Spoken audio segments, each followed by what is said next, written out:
Let's go. Let's go, man. Hunt the ball. Let's go, family on three. 1, 2, 3, family. Hello, football family. Welcome into Huddle It Up Films, continuing our position review. Coach DC from All 22 back to join me for this one. We're talking some inside linebackers. Man, Coach, the Ravens have had some good ones over the years, and we have a pretty interesting mix in the room this year for linebackers. First, Coach, love your channel, love all the information. Just please plug it here in the beginning, and of course, all of Coach's links to his YouTube channel and his Twitter will be below. Thanks, man. First of all, appreciate you having me on a second time. It means I didn't alienate you or say too many stupid things the first time. So thank you. Always appreciate the way you approach people, even, on your show or social media. You're always so respectful and kind and generous to people. So, that's noticed, believe me. And thank you for having me on to talk about inside linebackers. It's linebackers, strong safeties is generally the position that I was exposed to the most in terms of a coach. So I'm really passionate about it. And I enjoy trying to break it down as best I can. Beautiful, bro. So what about the channel, though? Talk about what's going on over there. All 22 Films, and then I am on Twitter, and like you said, the link will be in the description. Channels, we're trying to rebuild it back to where it was before I had an issue related to the draft and college film, and that won't happen again. But we're trying to rebuild it, and it's a lot of fun. I don't get to live stream as much now. My internet, as we were just talking about, pre-shows, it's kind of inconsistent. So when I do live stream, it's generally when I'm off-site, away from the house, and have consistent internet because I don't have it there. So was able to live stream this morning and connect with people. That's fun, man. I really enjoy it. I actually learned a lot from comments and quotes from people myself, and I like it. Man, it's a great point, Coach. I'm big on this. I don't tell people about my experience in football because it doesn't matter to me. I've seen people who have played the game. I mean, fans can recognize this. There are analysts on TV who are played the game when they just don't see they don't see the whole picture correctly. I've had people have no experience in the game and can see things well. So I don't want people to care about my background. Agreed. You know what I mean? I treat everybody the same, and I learn from everybody, Coach, whether they played, whether they didn't play, whether they coached, whether they didn't coach. So yes, there is something you can learn something from a homeless man. You can learn something from a billionaire, Coach. That's life advice that I always give out there. So yeah, when I get, go ahead. Sorry, Jace. When I get the live stream, it's always fun because the comments, there's people in there and they're commenting back to you live. And sometimes people will say, like, can you go back to that other play and watch the left guard? And then there's something I'm like, oh, wow, I didn't notice, his stance is canted now and it's not normally, or whatever the situation may be. So when I say you can learn things from people, it's sometimes a specific thing like that. And in some cases, it can be a general concept. Last year, I'll never forget, I was doing a live stream, and I said to people, hey, we never run to a tight end nobody's side. And I took like 5 minutes explaining what that is, meaning we never run the football to the side where we have a tight end and then no receiver outside of him. And that sparked a conversation in this chat section between probably half a dozen people about things that we don't do.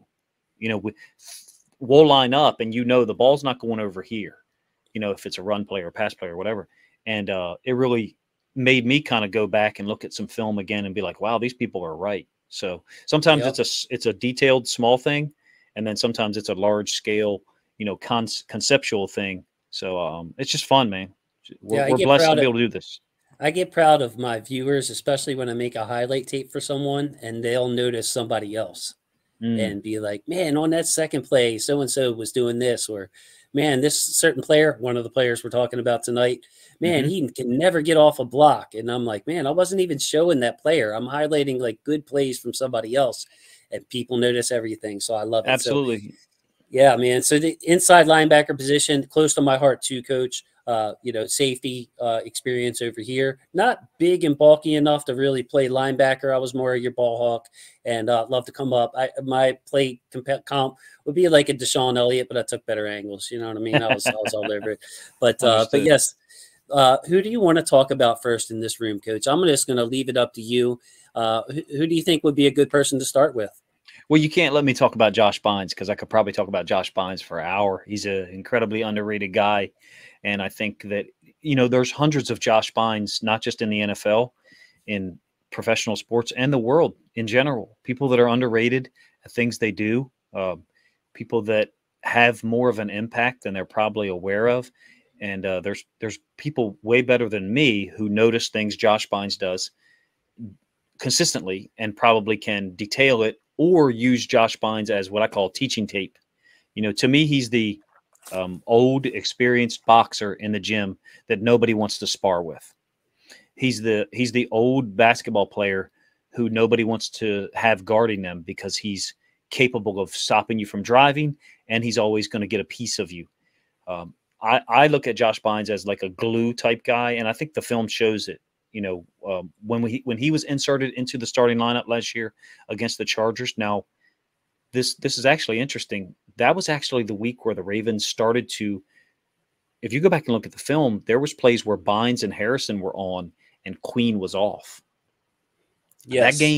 That game was a really weird but unique situation because Queen, I'm not going to say was being phased out, but there was plays he was off the field against the Chargers early, whereas he had been playing consistently prior to that. Josh Bynes wasn't the only addition there or insertion into their lineup. Malik Harrison was given an opportunity too. Josh Bynes just took advantage of it and then took off. Yes, and I want to touch on that real quick because first 5 weeks, 18 snaps for Bynes. The last 12 games, I'm just going to rattle this off. 76 tackles, 50 solos, 6 tackles for loss, 3 quarterback hits, including 2 sacks, 4 passes defended. And Coach, he's entering his 12th season this year, so he was in season 11 last year. He played about 70% of the snaps from that point forward. So it wasn't just a okay, Bynes, come in here on the early downs and play 50%, 40%. He was there playing 70% of the snaps. And I think what happened in that Chargers game when you noticed Bynes and Malik was that Queen was being transitioned. He was being transitioned out. So they said, all right, Malik, you've been in practice since training camp in this certain spot, weak side, say. Right. And we're instead of just moving Queen there and we're going to give Queen a week or two to get ready. Malik, you go ahead and take it this week. We're going to finally put Bynes into the mic. And I love the comparison of a glue guy. And Coach, I got a lot of what I wanted this offseason. I wanted a free safety. I wanted a right tackle because I knew that no left tackle was going to come here and possibly to be a bench player behind Ronnie. And the third thing I wanted was Josh Bynes back from the darn start of the year.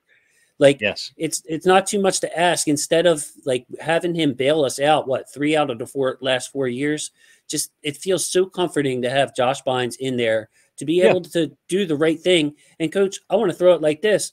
The rest of the defense around Josh Bynes is really talented. So I don't think we need some kind of gigantic playmaking. No. Patrick Willis, Ray Lewis, just be in your right spot and don't mess it up, Coach. Yep.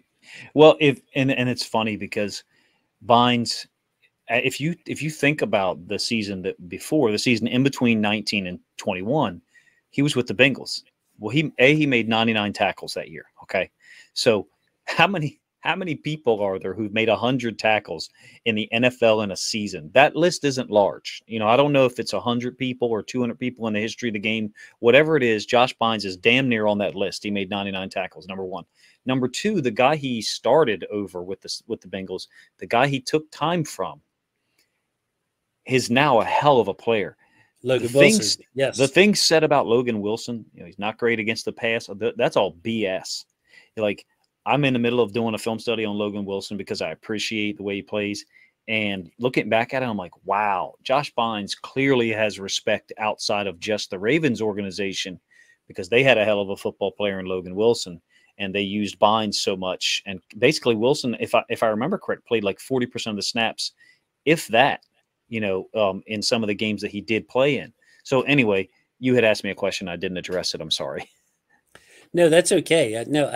I think that Bynes did help Logan Wilson. And I was just speaking to the comfort level of having someone in there to not mess it up is kind of how I left it to you. You don't need a Ray Lewis in there. You have a great secondary. You're going to have a big front four, Coach. They're going to be able to stop the run. Just have a linebacker that is patient enough. Bynes' patience really shows to me. And the other thing is just how quickly the one thing I look at, and if you're a linebacker guy and a strong safety guy, you know this, it's eyes. On defense, I want eyes. I don't care about the speed. I don't care about the 40 time. I mean, I care about those things. Don't get me wrong, but I want, if you don't have good eyes, none of that matters. And you know, you see that with young players like a Logan Wilson. Just to go back, he just needed a year or two to acclimate himself to the NFL, and now you can see him taking off. Let's hope. We'll get to Patrick Queen in a little bit. We want to stick on Bynes. But Bynes, he just does so many things well, whether it be in the pass defense or in run defense. Love his disciplines. Just talk about him as a football player as far as his strengths, if you will, Coach. Well, there's eyes during the play, post-snap, and pre-snap. So you and anyone else, who other people can talk about green dot all they want to. I can tell you who the person is going to be that's going to be pre-snap identifying things and telling people the check that they're into. And I don't give a damn who's wearing the green dot. That guy's going to be Josh Bynes. Like, he might not have the green dot on his helmet, and that shit doesn't matter. Like, people talk about that too much, to be honest with you. There's 11 people out there on each play, and they have to have certain formations and personnel groups memorized. And Josh Bynes is a savant at that. I have talked about it numerous times. I think you and I talked about it last time. There's a play against the Chargers where he comes on after a second down, and he was not on the second down play. They bring him on for the third down play. It's 3rd and 7. The Charger, as he's coming on the field, you can see him directing people. He's not even – their helmets are looking at him. Like, what do we do? He is that guy who knows the situation. He knows the formation. And whatever the tendency is that the team is offering, he understands the coverage and the check that we're supposed to be in. Now, clearly, athleticism is, I don't want to say limited. He's an NFL inside linebacker, right? He's a freak athlete in terms of being the top 1% of the top 1% in the world athletically. But in that subset in the NFL, you know, he's not one of the best athletes at that position. So there'll be times like dime packages where he could be off the field. And certainly in wink structure, he was off the field. He's not a great blitzer. Let's get that out of the way. You're not going to line him up as an edge player in certain blitz packages and bring him. Those aren't the skills he offers. He's going to cover an area in zone. If he's asked to cover man on a running back who's too athletic, he's going to pick a leverage side. He's going to pick the inside generally and make that guy break to the sideline so he can use the sideline and his teammates as a defender. That's just smart linebacker. You know, for real. That's right. So I feel like when he does have a limitation on the field, he understands it, and he limits how much damage can be done in just a savvy, smart veteran. If someone was to ask me who's a person you'd like to spend time talking to on the Ravens about something, I mean, how do you not pick Lamar Jackson, right? You don't. But as a person who was blessed enough to coach linebackers and be around some pretty good players and coaches, I would pick Josh Bynes. I would just want to know, like, I would want to watch film with him and say, like, what are you talking about here? What are you seeing here? You know, what are you saying to this guy? And I think that we can extend that out. I think players look at him the same way. I do. I think he's that smart. He spent a lot of time. Well, not a lot of time, but he spent time as a young player with Ray Lewis. And, you know, Ray Lewis's film sessions at his house and his study habits and everything are legendary, some legendary stories. So you're talking about Bynes was around for those days. He's been around the league a little bit. He knows the organization. Ravens have always had solid linebackers. I mean, let's face it, Bynes has seen it, but, you know, he just has a knack for the game. He had it as a rookie, I think. He had a good feel for the game. And now at this point, it's like he's playing a position inside linebacker where your athleticism, say your play speed, is secondary to your eyes. It's tertiary really to a lot of other things. So he plays fast. Like, you know, at some point I probably will show the highlights when you were talking about that play on the Chargers. I'll put that up. And a lot of these plays that I'm showing here with a coach and I, you can just see the play speed. He's getting there faster than your normal linebackers would. And he knows his limitations. Like you said, I want to compare him to Patrick McCary in that area, where Patrick McCary knows my strength are my feet. My strength is I have really good feet. Am I the most powerful dude? No. Am I the longest dude? No. So I know that this guy has the advantage of me here. I'm going to negate that advantage. And he just understands his limitations. So, yes, very similar in that way. I think McCary will be in the league for a long time because of that, too. because as his physical skills diminish, he's just a baller, man. So it's just really comforting to have Josh Bynes on this team. I wouldn't be surprised if his role was the same as last year, where he's playing about 70% of the snaps. Would not shock me at all. But we have some other guys coming up to talk to that could change that real quick. So, Coach, before we get into PQ, just your final thoughts on Bynes, if you would, please. I think he's a leader. And I think the improved play in the defense, now granted that, the Chargers were an unusual team last year. So when he gets put in there in the starting lineup in week 6 at home, things changed. Things appeared from our perspective to change drastically. We had just gotten run over by the Colts the week before at home. If I did my math right? That was week 5 Colts game. Yes. Long week game 4, too.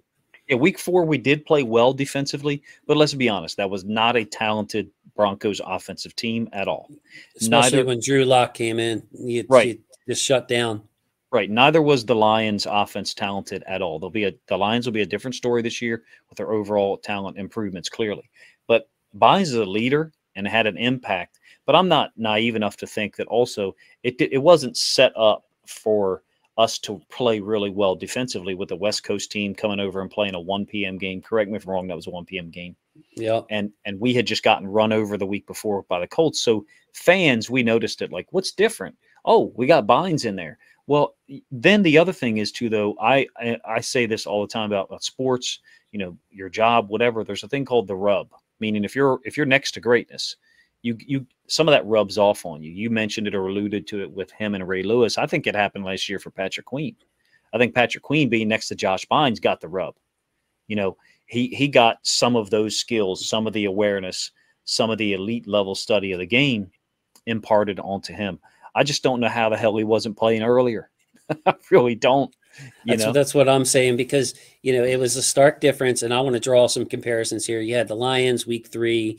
If I'm wrong about any of this, I apologize, guys. But Lions week 3, Broncos week 4, Indianapolis week 5. There was a common theme among all those teams in that they ran their offense through their backs. They like to throw to the backs.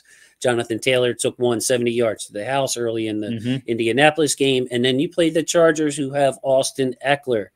And it's the same type of thing where it's, we're going to run our offense through our back, even part of our passing game. Bynes comes in, cleans it right up. It looked totally different from how the Ravens defended the good backs they played previously. So you mentioned Patrick Queen. I think he did get some of the rub. And I want to say something positive about Patrick Queen first and foremost. And that was his attitude, his body language, and all the other things that I noticed by just watching the tape. Bynes came in, started making plays that, frankly, Patrick Queen isn't able to make. And Queen was still so enthusiastic, throwing Bynes out in front, go ahead and celebrate, and just being a really good team player. So I love Patrick Queen's, attitude. It's more than just talk when you show it on the field like that and support your teammates. I think that he's a fine football player, obviously a great athlete. So I'm going to say some things about Queen, Coach, that, aren't so positive, but I want to get that out of the way and just say that there are good things about Patrick Queen and his character and, hopes of him taking a third-year jump. So I'm going to put it to you like this, Coach. Here's my concern. With Patrick Queen, I just haven't seen much progression in certain areas. And, okay, if he had 1 or 2 things he could lean on as doing well, or as if he had improved upon, I would feel better. But when he came in, he had problems identifying plays. He had problems getting off a block. He's often moving backwards, playing patty cake with his hands instead of just physically trying to get off the block. In the pass game is well documented as far as, him running himself out of position. And then with the missed tackles, oftentimes he's out of control at the point of the tackle. So I haven't seen improvement in any of those areas, something tangible I can lean on and be like, Coach, okay, I see him getting better at this and this. I just personally haven't seen it. So I really would like you to talk about like where you disagree with me on this and what should give me hope that Patrick Queen can take that third-year jump. I think it's been inconsistent, in terms of those turning some of those negatives into positives, or at least improving in those categories. I think occasionally has been improvement And I think there's been sometimes, like I look back, but I also think sometimes it has to be looked at from a team defense standpoint. For example, it was in Cincinnati, touchdown pass to, I believe, Boyd. I think it was out of empty. And Queen gets isolated on Boyd. Boyd runs an out and up and beats Queen very badly for a touchdown. He never should have been put in that position. And I believe there's a blown coverage there. So there's two facets or two levels to this. I think there's a blown coverage, number one. Number two, you can correct me if I'm wrong, I think he's 23. He came out extremely young, Coach. I think he was 20 years old when he came out. That's amazing. I mean, yep. And I think some of the things, so let me try to be a little bit of his advocate. Some of the things that he struggles with are just things that young linebackers struggle with. I mean, for real, like pass coverage. And I might be wrong on this because I don't know how many different. I'm one of those people who says that Wink didn't play enough coverages. Our coverages were too simple. Now, our blitz schemes were not. You got guys crossing face. You got guys who are looping all the way around. I'm not talking about that. I'm talking about our coverages. They were very simple. And he still messed some of those up. So to your point, there was times where he looked bad in coverage, looked inconsistent. And we are playing pretty simple coverages. We're either playing man or occasionally we're playing cover two. If it's down inside, Wink Martindale plays cover two when the ball gets down on like maybe the 18 or the 15. That's where he plays cover two because he's got less field to defend. So he feels comfortable playing cover two. I'm not talking about Tampa two, just a regular cover two. Occasionally, we would play some cover three, but not much. So as there's more coverages to play, it's certainly possible for inside linebackers to make a mistake because they've got to read run pass. They're right in the middle of the box. And then when they read pass, they got to remember what their coverage is and where they've got to get. So young linebackers struggle with that anyway. It took me a long time to make that point. Sorry. But young linebackers struggle with that anyway, whether it's youth football, high school, college, or the NFL. So it doesn't surprise me. I would offer that it's possible he will improve in the pass coverage just as he gets older and as he's exposed to it more often, especially if he's paired next to a guy like Josh Bynes.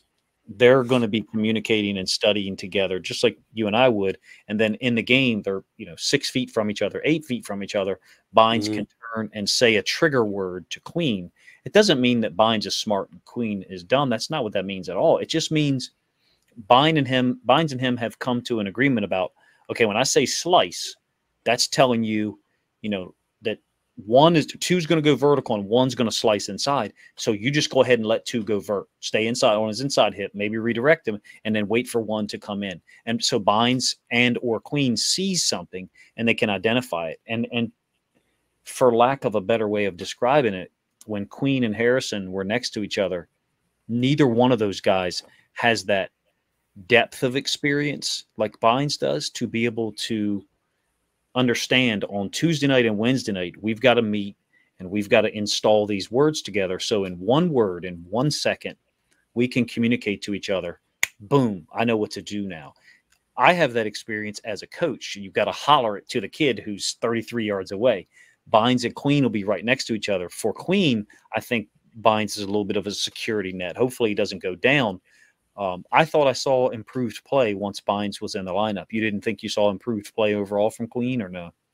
No, I thought that his play did improve. And I think some of that goes back to what you were talking about with the green dot, but the green dot isn't everything. The green dot is the coach calling the play, but there are communications no matter who has the green dot among the inside linebacker, the Mike usually, and the guys in front of him and the guy next to him.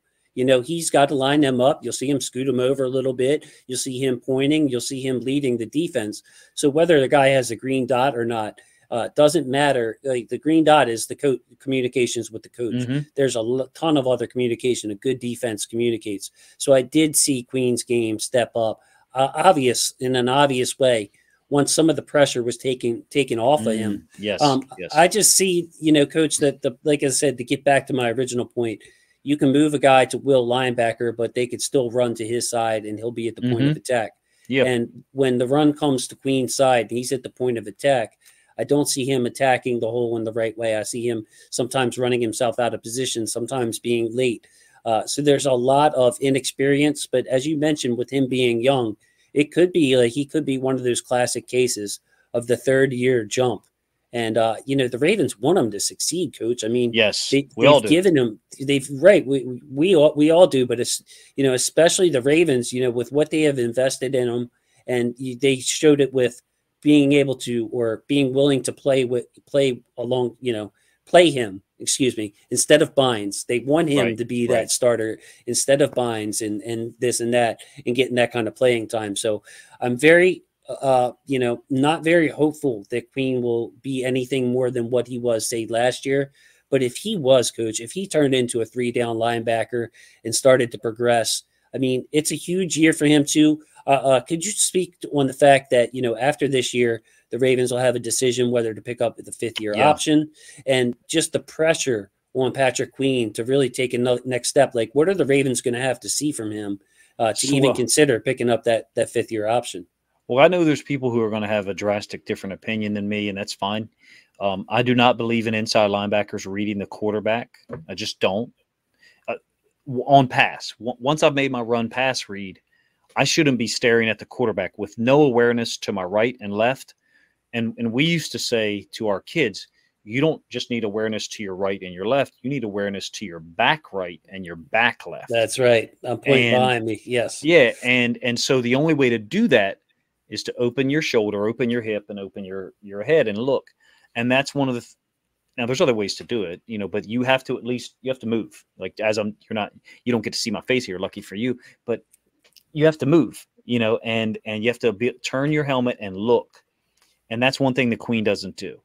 That has to have been fixed in the off season. If that is not fixed there, and it's kind of what you're referring to, if that issue is not fixed, then there is an absolute ceiling that he will not get above. He will be locked into the first floor, and he will not be able to get in, unlock and get to the second or third floor of his ability level, because he's manipulated by the quarterback. And he's young again, but you can see it clear as day. If you can find a play, or I can help you find a play if you want to throw it up while, as you do this video later, end zone angle, pass read, boom, Bynes will open his hip and look outside to his side, and Queen will be locked right in on the quarterback. And there's plays you can see it over and over again, clear as day, very little awareness by him. And then the other thing is in man-to-man. So if you're guarding me, your eyes should be on me. So he'll be in man, and occasionally, he'll be in good coverage. He'll be in good coverage. He'll be in good phase relationship with the receiver, the tight end, the running back, whatever. And then he's like mentally, okay, I'm in good coverage here. This guy's not going anywhere. He'll look back at the quarterback. And that was one of our things when we would teach kids to do it, is we would say, this is why we don't let the kid look at the quarterback in zone. Because when we play man, we have now conditioned him to look at the quarterback, and he will do so the first chance that he gets. And you see that with Patrick Queen. And a lot of these, Coach, and I'll make an analogy to a driver who just starts driving, and really they're just looking at the road in front of them, or, student driver, they're looking at the pavement or the lines. And then the more you drive, obviously you're looking ahead of you. You get to the point where you can check out some scenery after you drive. Patrick Queen, he's the guy that's just tending to looking ahead of him. And, Coach, again, if I would see some flashes of him being aware, I'd say, all right, man, there's a chance he's going to get it. I just haven't even seen the flashes that I need to. The flashes that I see are his pure physical ability and man coverage. You want to line a running back out and split the running back out to the side, see if we're in man, and Queen follows him out there. I feel pretty confident because Queen's got the athletic ability to be able to stick with that running back and not have to think so much. So, it would be a big asset to this team, I think, if he could play like he played last year in a part-time role, chasing plays down and just using his sheer athletic ability. But yes, Coach, you got to know what's coming behind you. And really, if a receiver's coming behind you, you have to have a feel for, when did he break? Is this a short slant? Is it more of a bang 8? Is it a dig? Like, what are you running behind me? And just to be able to peek for a second and get have that peripheral vision, just to say, all right, he hasn't even cut yet. I'm going to stick a little bit to the inside, or, oh boy, he already cut. Let me hurry up and slide and get in front of them and take away. So, we need Patrick Queen if we're gonna be the best defense we can. We're gonna need strong second linebacker play, and I'm not going to discount and say, all right, well, we got Bynes, Queen will be fine. Now we need Patrick Queen to be the best player he could be because the talent is there, man. The talent is there. He's got to improve. I mean, and there's some times where his angles were really bad early in the season. I thought the first 4 games of the year were really rough for him last year. I thought the Detroit game, him and Harrison next to each other, were relatively unproductive. There was a lot that didn't happen the way it should.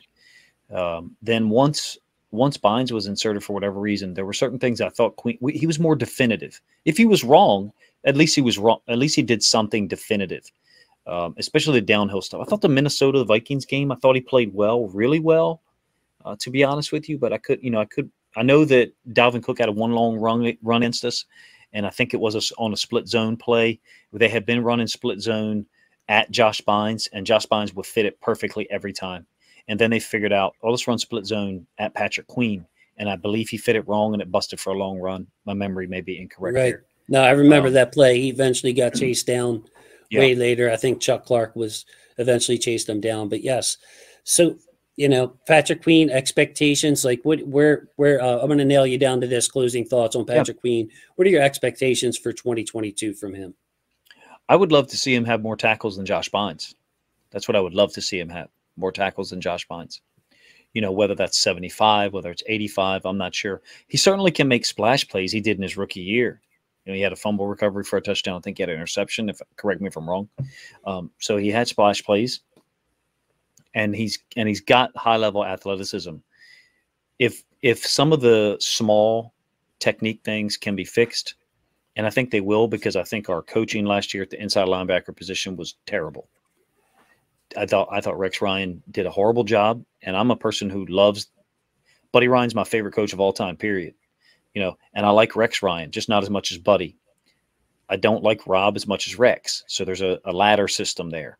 But I wanted to root for Rob Ryan, and we were poor at inside linebacker last year. Suddenly, when Josh Bynes shows up, our young guys are capable of going in there and doing something. So for me, I would say, I'm not looking for an all-pro year from Patrick Queen. I'm not looking for Pro Bowl. I'm just looking for 85 to 100 tackles, somewhere around in there. Improved pass coverage where we don't have to hide him to the boundary all the time, because the good teams are going to attack him. The Cincinnati Bengals attacked him last year with the pass. The Packers attacked him last year with the pass, particularly down inside our own 30. Go back to 2020. We played a lot of man. The New England Patriots absolutely attacked him again in man-to-man coverage. Remember the double pass to Rex Burkhead? That was a design play to attack Patrick Queen. So he's got to get better on film so that teams don't attack him in week 8 based on a poor read they saw him make in week 2 and week 3. Hopefully I said that in a way that makes sense. It did to me, Coach. And those plays that Patrick Queen can make. He's an excellent blitzer, by the way. Very unlike Bynes in that. Like his ability to change direction, going full speed. Quarterback steps up, he could stop on a dime turn and corral that quarterback. So the plays that Patrick Queen does make are change drives. Change drives. Yes. As good as a sack, a tackle for loss. He can be a big part of this defense. 2 guys I want to touch on very quickly. I don't want to get too far in depth into these guys because there's an undrafted rookie that I really want to dig into. It's Malik Harrison, Christian Welch. I'm going to talk about both of them in the same segment here, Coach, because I think they're pretty much in the same position. There's a role for both of those guys on the team. We saw Christian Welch get some run last year, just kind of giving Josh Bynes a blow at the end of the year. We were talking before the show. I didn't see much of a difference where as far as, Christian Welch is in the game and he's costing us. He was pretty solid, heady player. Malik, he's a guy that was tremendously high on coming out of college because I saw him as a true Mike linebacker, which are harder and harder to find. And I thought that he could change games and just be an enforcer, be a Bart Scott type style player. And we saw some of that. Then last year he disappeared. But when it comes to, finding, maybe we only keep 4 inside linebackers. Right. And the clock is ticking on Malik and especially Welch here with us not paying him much. What are your thoughts on like what kind of role could these guys carve out? And do you believe that they're both, like I do, that they could be in danger of a roster spot here? No, I would agree. I would absolutely agree that they're in the same boat. It's a threat. Zakoby McClain is a good player, a lot of talent. There's real good film on him. If my audio is sounding bad, sorry, let me know. Sounds good. All right. But strangely, even though Malik was a high draft pick, and Christian Welch is relatively unknown, I think they're in the same boat as far as their play. And what I mean by that is they're guys that are generally going to be behind the ball. They're not guys that are going to overrun things because they're slow. And in some cases, inside linebackers, you're okay if they're a little slow because they're not going to overrun things and get cut back on.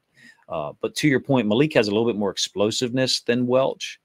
But when Welch was in there last year, he didn't look like someone who didn't belong. He didn't look like someone immediately that you were like, okay, this guy absolutely can't play. What's he doing in here? So they were giving him a little bit of an opportunity to see what he could do. Certainly, Malik Harrison didn't get those opportunities later in the season for whatever reason. I did not think he was playing well even before the bye week injury. I did not, especially against Detroit. There was a couple. Obviously, the Kansas City game, he gets a lot of flack for the situation we were trying to double team. I think Kelsey, and Kelsey gets free. But we messed that coverage up. The other guy who was supposed to double team, by the way, I think it might have been Justin Houston, but I could be wrong. But in any case, I don't think Malik is anywhere near his potential. It would be great if he could reach his potential with us. I'm not sure he's going to get the opportunity, to be honest with you, at this point.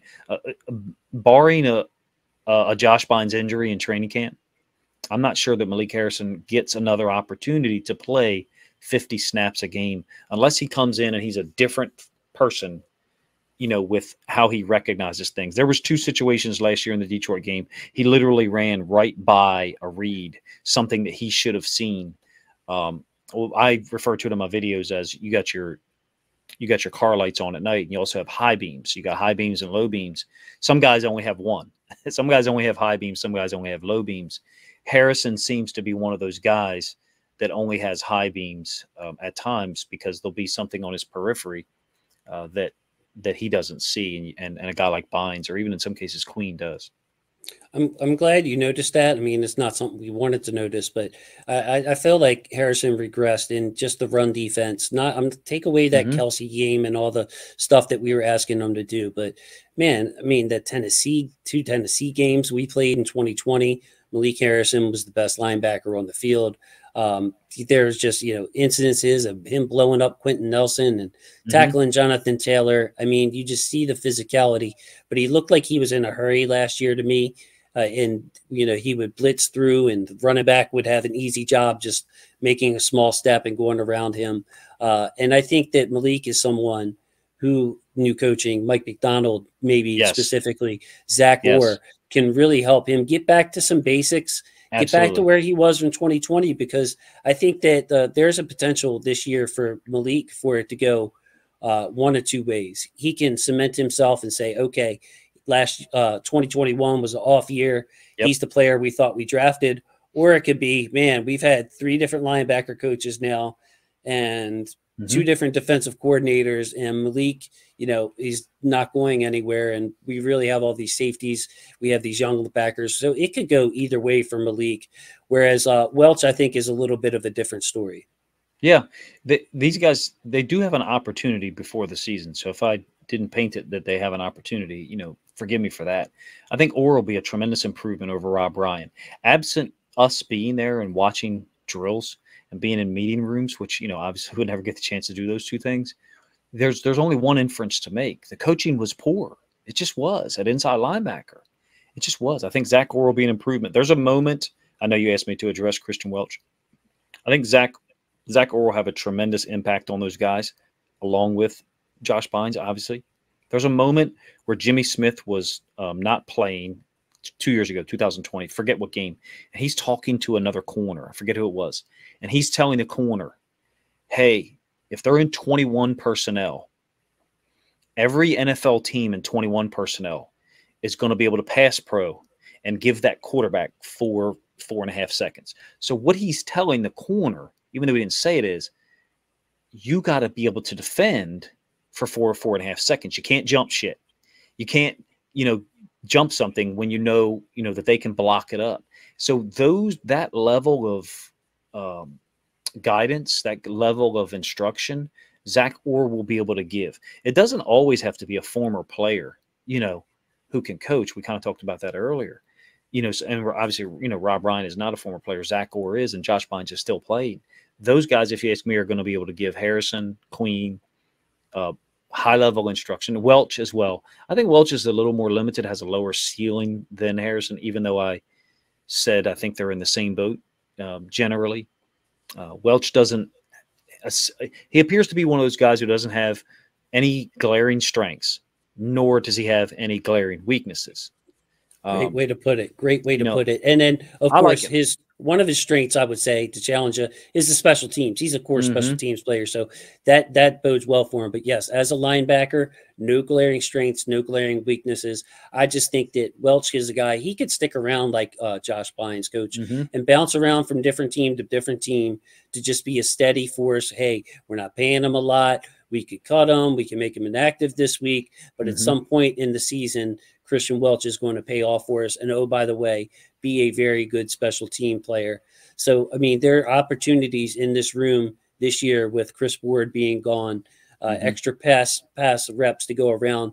But Welch, he didn't look out of place at all when he was spelling Bynes for a series or two here at the end of towards the end of last year. Right. I think he may have played in one of the Steelers games. I don't have the snap count in front of me. But he did get some run.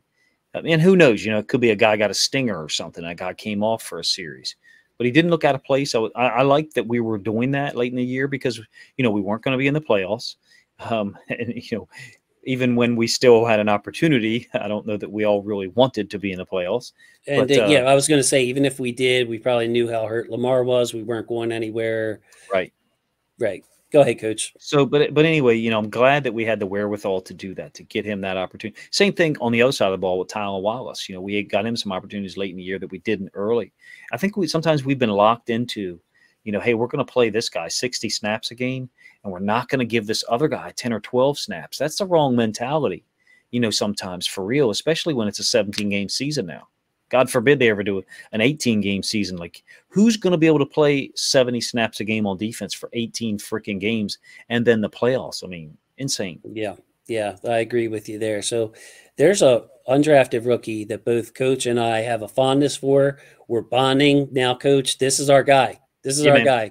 Zakoby McClain. Now, we had Jameel McClain. We had LaRon McClain. We've had some good McClains. I think that Zakoby could be next in line. Because, man, I'll just set it up, all the notes that I took. He led the SEC in solo tackles in 2020. He had 113 total tackles that year in a college season.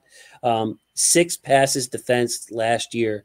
He's got a good feeling of coverage. Plays bigger than his size, 5'11", 228.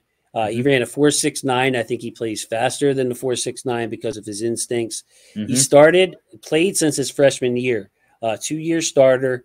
Energetic, emotional leader, instinctive gap filler. I expect him to be good on special teams, and I already see an awareness in his drops when talking about what's going on around him, what's going on behind him. I mean, you mentioned, Coach, what did you see in that Mississippi State game against Mike Leach and his air raid offense? I think that those are good nuggets to start with, Coach.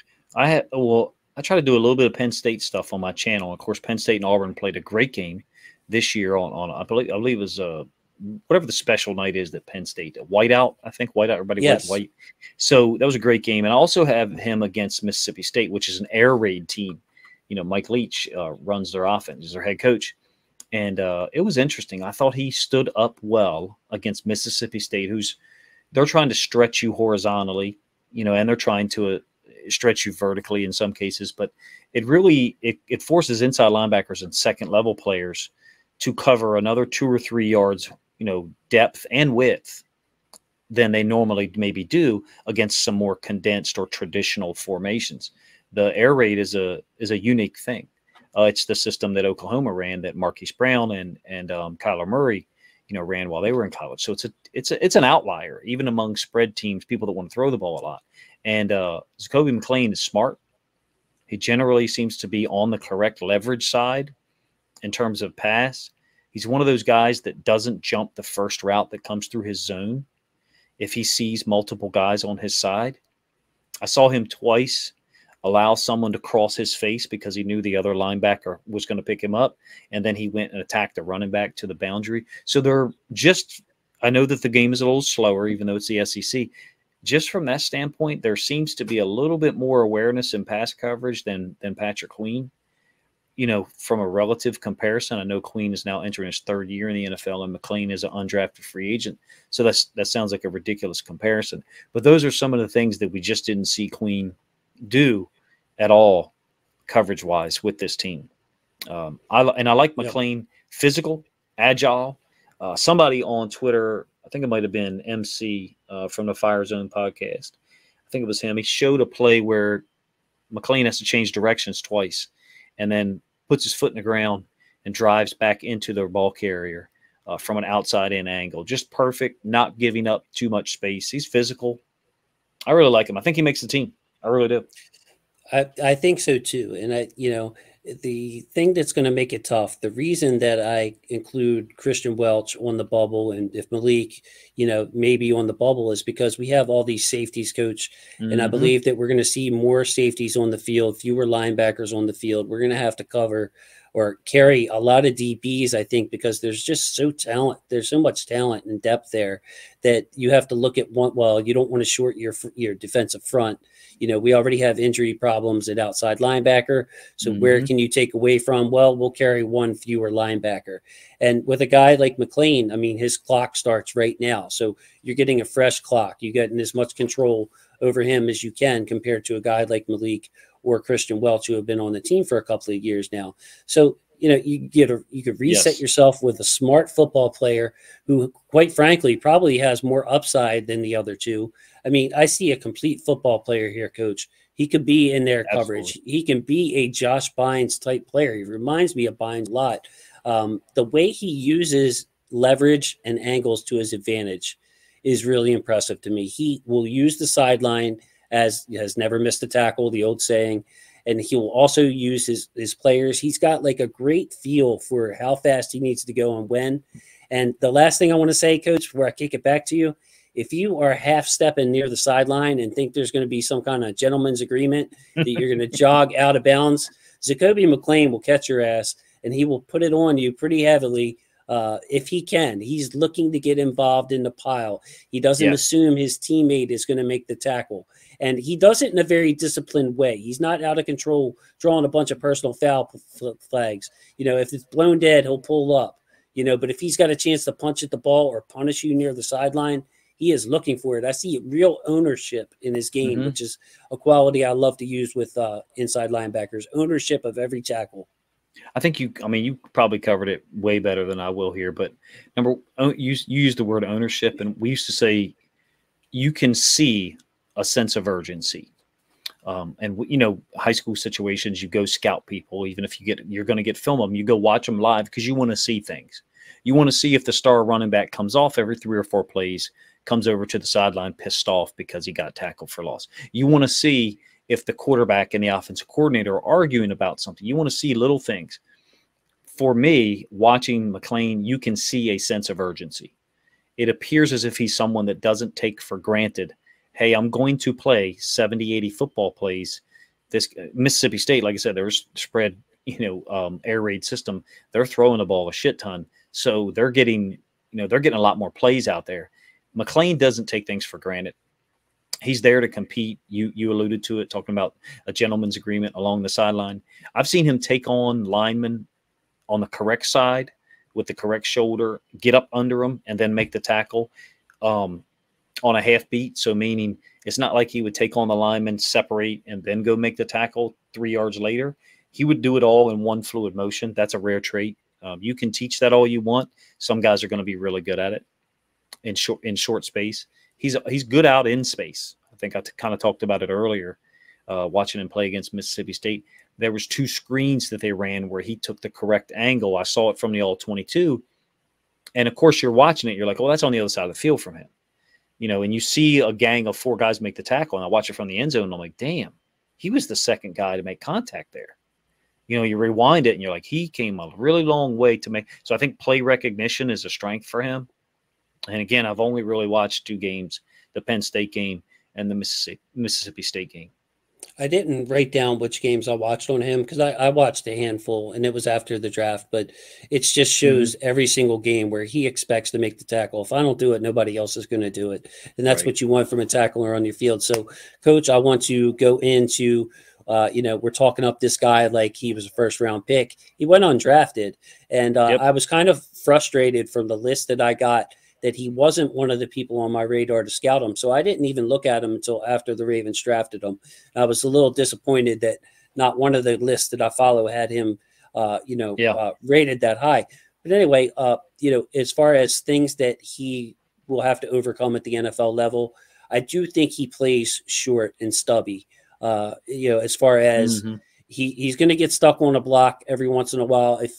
And as far as his tackling, he's going to have to really use his strengths. He's not very long armed. He doesn't play very long. And then of course, with the linebackers being devalued now, not very many are drafted compared to other positions. So that's the reasoning I would give for him to, you're looking at a guy who's 5'11", 228. So a little undersized, a little short. And when they're going for inside linebackers, man, I think they're putting too much on measurables because I saw one heck of a football player. So can you talk about any concerns that you have for Zakoby? I think he's a Mike. I think he can play either inside linebacker position. There's guys you look at and you're like, oh, that's a Mike, or that's a weak side guy. To me, he looks smart enough, savvy enough. I see him making a lot of pre-snap checks with people. I feel like I see him communicating constantly. A 2 times he was vehemently pointing to one side. It looked like he was indicating run to that side. He was wrong, But the cool thing is the 2 plays later, there was a run. There was a pre-snap. He gave the same signal. He was just sure it was a run to one side. He was just wrong about that read pre-snap, identification 2 plays ago. But in this case, he happened to be correct. So I see someone who has faith and understanding in what he's seen and doesn't second guess himself. Obviously the size would be something to overcome, but there are a lot of people who think that, the small, quick inside linebacker is the way to go. Certainly the Browns have 2 small, quick inside linebackers. They take them out when it's short yardage situations though. So there are guys that, how do I say this? There's new modern players that kind of get a pass because they're 2-down players. Whereas, certain guys like Jordan Davis, who's an absolute monster, they say, oh, he's only a 2-down. It's just funny. Sometimes the criticism of people that's a 2-down player, it only goes against the big guys. They don't say that about the small guys. Like, oh, you can't play on these situations, but we won't mention that. So my point in saying all of that is, yes, the size could be an issue for Zakoby McClain, but I think if you're savvy enough and you're smart enough and you're physical enough, that you can survive in there at 230, 235, which is what he'll probably blow up to, by the time he gets to be 25, 26 years old. I like him. I can't wait to see what he can do. I don't know about you. We said this last time. I can't wait to see the preseason games, man. I'm excited just to see them. That's what was going to be my next point is this is somebody that Ravens fans, I think him, Makai Polk is another guy where fans are going to be like, who the heck is this guy and why wasn't he drafted? Because he's going to get that opportunity, I believe, in the preseason with just how careful the coaches have to be nowadays with the long season and especially the season that the Ravens just had. And Harbaugh admitting that he's handling things a little bit differently this year, that he had regrets and second thoughts about playing JK and losing them and that kind of thing. So Zakoby McClain, I believe that his chance is coming. So Coach, get an opportunity, like you said, in preseason to make a point, to show an impact. Like, hey, I can play. Fans will like him, Coach. Fans will like him. They'll like his style of play, and he'll get a chance to be in on some tackles, on some pretty vanilla schemes that he's seen before. He's got down and watch. He will be an inspirational type player. I think he'll be like an MVP of the preseason. That's how I would put it. A lot of plays, a lot of tackles, a lot of energy, and people are going to say, who the heck is this guy? But yeah, Coach, Thank you so much for coming back and joining me man. with the Inside Linebackers. I really appreciate that. You know, I'm trying to keep the shows timely, but I'm sure you and I will catch up again soon. I have some good things planned for the season. Always willing to come on your channel as well. Create a nice little tight-knit family over here. Great, so, man. Coach, Awesome. yeah, can you just wrap it up? Give me like a minute or 2 minutes on just the inside linebacker group as a whole. Any one you want to talk about? Free to speak about whatever you'd like here. Well, you better watch yourself. You tell me to hold it to 1 or 2 minutes. That's tough to do.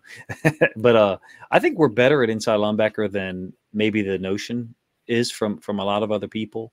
You know, certainly Josh Bynes is 32, so you know at some point he's just too old. At some point, you know, I don't know when that is. Might be 32, unfortunately. It might be 33. That's just a reality of sports. Were he not to be able to recreate what he did last year, we have a little bit of an issue.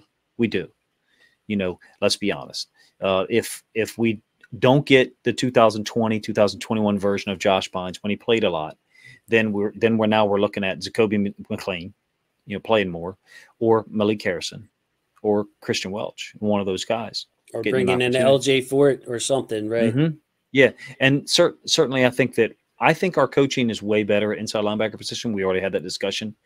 I would not be surprised to see one of those other guys have some solid games if Bynes was, for whatever reason, not able to produce, wasn't unavailable. It would not surprise me if a McClain or even Diego Fago, or however you say his name, from Navy, he's got some good film too. You know, so we have options. I like the undrafted guys. You know, it doesn't surprise me that some of these guys didn't get drafted because we're talking about 2 drafts in 1. That's the unfortunate thing. Some of these guys won't escape that UDFA label, but were they to come out in 2020 or 2021 or 2023, you know, they would have been drafted. Certainly a guy like Makai Polk or Devin Williams, who was once ranked like the number 9 athlete in the nation, you know, as a recruit, those guys are certainly draftable dudes. Yeah, wrong year for a lot of those guys. It was definitely, it wasn't 2 for 1 at the top, but it was 2 for 1, Coach, between second and really into the 5th rounds. There wasn't much of a difference. It was dealer's choice, who fits your system, who interviewed well, all those little separators that teams like, who fits you. There wasn't a ton of difference in the talent. So, yes, Makai Polk, Zakoby McClain, 2 guys that I think have a real shot at making this roster. So, with that, Coach, I just wanted to say thank you again. I love my football family. Thank you to everybody watching. Thanks to the football family. Please check out Coach's channel if you haven't already. There's a breakdown on there that you will like, that you will appreciate. Coach does an excellent job, just part of the family. So, Coach, with that, I'd just like to say thank you. And if you could, just close us out and say goodbye to the people for me. Yeah, man. Thank you guys, for whatever attention or views you give to my channel and Jason's, but support all Ravens content creators. I really feel like, this community, the fans of this team are really blessed because there's so many content creators that are putting things out there on YouTube, Twitter, and other social media as well. I'm just not sure that other teams are getting the same width of coverage from fans who are willing to put in their own time. So support all of them, not just guys like me and Jason. That's right. Coach Evans, MC, you mentioned, Deep Cover Pod, Fire Zone Show with Denard. There are just a ton of good analysts out there. And Graven does his thing, works really hard. Alex, Simply AS. I mean, it's just a great community out there, and I'm forgetting other people because there are just so many. So, yes. But thank you, guys. Have a good night. Love my football family, and we'll see you next time.